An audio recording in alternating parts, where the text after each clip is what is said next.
দেশের বিভিন্ন জায়গার আরও কিছু খবর নিয়ে এখন একটি ডেস্ক রিপোর্ট।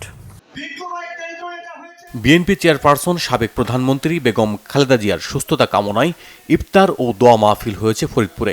কেন্দ্রীয় কমিটির সাবেক সহ সভাপতি মাহবুবুল হাসান ভূঁইয়া পিঙ্কুর উদ্যোগে এ মাহফিলের আয়োজন করা হয়। নারায়ণগঞ্জ জেলা স্বেচ্ছাসেবক দলের আহ্বায়ক মাহবুবুর রহমান ও রূপগঞ্জ স্বেচ্ছাসেবক দলের সদস্য সচিব আলী হোসেনের বিরুদ্ধে সন্ত্রাস চাঁদাবাজির অভিযোগে ভাবমূর্তি ক্ষুণ্ণ করার প্রতিবাদে সংবাদ সম্মেলন করেছে কায়েতপাড়া ইউনিয়ন বিএনপির একাংশ। এতে বক্তব্য রাখেন উপজেলা যুবদলের যুগ্ম আহ্বায়ক আজিম সরকার। রাঙামাটিতে বিশেষ অভিযানে 11 রাউন্ড তাজা ও 12 রাউন্ড ব্যবহৃত গুলি উদ্ধার করেছে বিজিবি। এক প্রেস ব্রিফিংয়ে এ তথ্য নিশ্চিত করেন বড়কল ৪৫ বিজিবি জোনের সহকারী পরিচালক মোহাম্মদ ইয়াসিন হোসেন।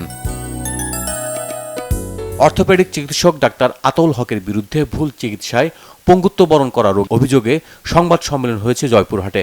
সকালে স্থানীয় প্রেস ক্লাবে এতে লিখিত অভিযোগ তুলে ধরেন ওই ভুক্তভোগী।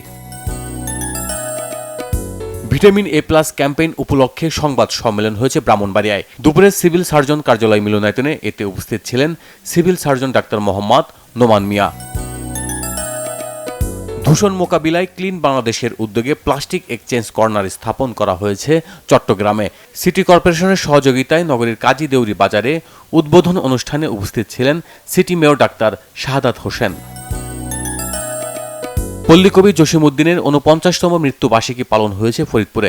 সকালে শহরের অম্বিকাপুরে কবির পারিবারিক কবরে পুষ্পাঞ্জলি অর্পণ করে জেলা প্রশাসক কামরুল হাসান মোল্লা সহ অন্যরা।